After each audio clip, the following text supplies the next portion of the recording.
For updates on sports stories across the globe, Ebi Iyomon joins us. Good morning, Ebi.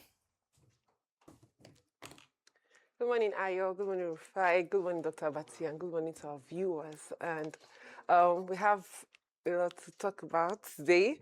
And I'll begin with the NFF president. As he says, he's spoken about the future of the Super Eagles coach, that's Eric Chell, after the performance of the team at the AFCON, due to speculations following his future.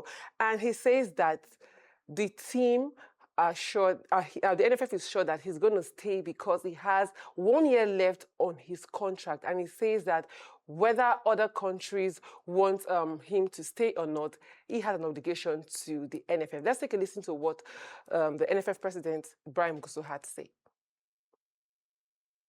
We quite well understand that he enjoys working with Nigeria because it's not about team is interested in you.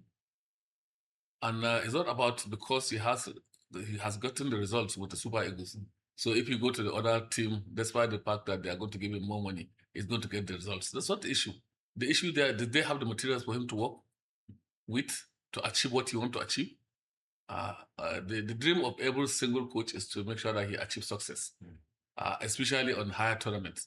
So when you are saying that I want the coach, we are going to look for the coach to come and we're going to pay him so amount of money. It's not the issue of the money, but will he achieve what he wants to achieve in his career? Or is he just going there for the money? So, but the key thing is that I know Coach Eric believes in Super Eagles, and he believes that he can achieve whatever he wants to achieve in his career when it comes to coaching, a profession, especially with the national team within the African continent.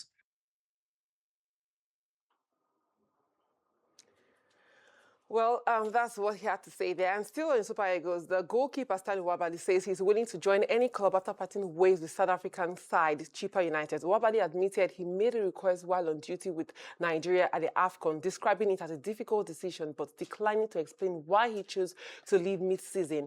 Now, as a free agent, the timing could hurt his chances of playing regularly as transfer windows in most countries have closed. Although the goalkeeper insists the split was amicable, questions remain over whether or not Chippa deliberately delayed the release. And away from that, to the Premier League, Benjamin Sesko scored a 96-minute equalizer as Manchester United drew 1-1 with West Ham. Thomas Suchek had given West Ham the lead, but Sesko's late strike denying them a crucial win in their survival battle. United stayed fourth, while fifth-place Chelsea also dropped points in a 2-2 draw with Leeds United. Bournemouth came from behind to claim a 2-1 away win against 10-man Everton. For Tottenham Hotspur, it's now 8 league games without a win after losing 2-1 at home to Newcastle United, heaping even more pressure on the manager, Thomas Frank. Well, still in the Premier League, it's a busy night still in the Premier League with 5 matches to be played. Aston Villa hosts Brighton, while Crystal Palace take on Burnley. Manchester City welcome Fulham at the Etihad, knowing a win is crucial in the pursuit of league leaders Arsenal, who are also in action tomorrow. Nottingham Forest face Wolves, and later in the evening, Sunderland hosts Liverpool in the late kickoff. And now to the Winter Olympics. The International Ski and Snowboard Federation has confirmed the disqualification of 2 Olympic cross-country skiers from South Korea after a banned substance was found on their skis. Han Dancing and Lee Yoo-jin tested positive for fluorinated wax known as Flo during the women's sprint qualifiers at the Winter Games. The wax, which is popular for improving glide and speed, has been banned since the 2023-24 season because of its harmful environmental impact. The incident comes amid controversy at the Games following claims that some male ski jumpers were using hyaluronic acid injections to claim a competitive edge. And finally, Toronto Raptors forward Brandon Ingram has been named as a replacement for injured Steph Curry in Sunday's NBA All-Star Game. Curry, who has played in the All-Star Game 11 times, was voted a starter but will miss the game due to a knee injury, with the NBA Commissioner Adam Silver selecting Ingram to take his spot on Team Stripes. It makes Ingram's second all-time star appearance. The Raptors forward is averaging 22 points per game this season and has played a key role in Toronto's strong campaign. But that's all from me in sports. Right, I yield the floor because of time. Go ahead. All right. Okay. So I've talked about Chelsea before, but okay. Well, the Winter Olympics, with regards to the banned sportsmen, this happens a number of times where people try to cheat the system or sidestep the system, and it's quite good to see a tough stance taken on it with regards to the athletes who have been banned there at the Winter Olympics. What I would like to find out is how the Nigerian contingents, I think just about 2 of them there, how are they performing so far? Any updates on that, AB? Vigilance on this issue. The Iperfan, who is going to be competing on the 13th, so we'll see how well he goes. He was ranked 73rd in the 2022 Winter Olympics. Hopefully, he does better this time around. But like we already know, it's a competitive struggle for Nigeria there, knowing that this is the winter sports and it usually favors people who are in that climate or in that environment. But we'll see how it goes and we wish him good luck. Okay.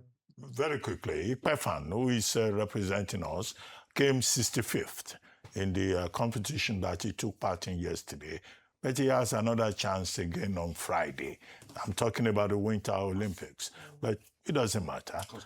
What is important is that he's a courageous patriot who has taken it upon himself to represent Nigeria. But 2 things, very quickly. The National Sports Commission, led by Bukola Olopade Ozogula, has now decided to give what they call a grant of 200 million to about 200 Nigerians who are going to be part of the Commonwealth Games in Glasgow later in the year, in fulfillment of President Bola Ahmed Tinubu's commitment that he now wants to prioritize the sports sector. And I think that that is an important development.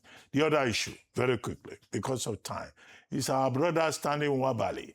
He seems to be out of job right now because he has left Chippa United. He says, well, it was a mutual thing that was decided. But please, if you know any club, local or international, that is looking for, a goalkeeper, our brother Stanley Nwabali is currently out of job, and he deserves further recognition from Katsina United to Chippa United. Now, he's out of commission. And I think he's a good man who has served our country well, and he deserves every support possible.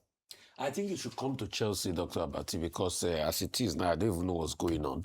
But our goalkeeper has become like a leaky bucket. They keep leaking goals in. So I think Stanley Nwabali should come to Chelsea. I would like to beg Rosinho to please extend this hand of fellowship to our fellow Nigerian brother, because he's a very good goalkeeper. And on the Premiership circuit, goalkeepers that can really best Stanley Nwabali, they are not a lot. So I'm making a great case for him this morning. And as regards Chelsea, I mean, I don't know what's going on. It's people like Chelsea that confirm the talk about village people and their hopes and aspirations of people like Ayo on this seat, because I don't know. Please don't bring village people into matters of sport. How you are going to draw leads 2-2 in a game that you were already leading. And at a point, you just floundered on the lead, and now you are fit when you had a chance to be able to go leapfrog Man United. So I think I've given up. I don't normally give up, but I've given up on this Chelsea. Thank you very much, Obi. Our focus is Stanley Nwabali. How to get him back into the field of play. Are you saying he can't go to Chelsea, Dr. Well, wherever. There's nothing impossible for God to do. The man himself says he will take any job, either from domestic or international.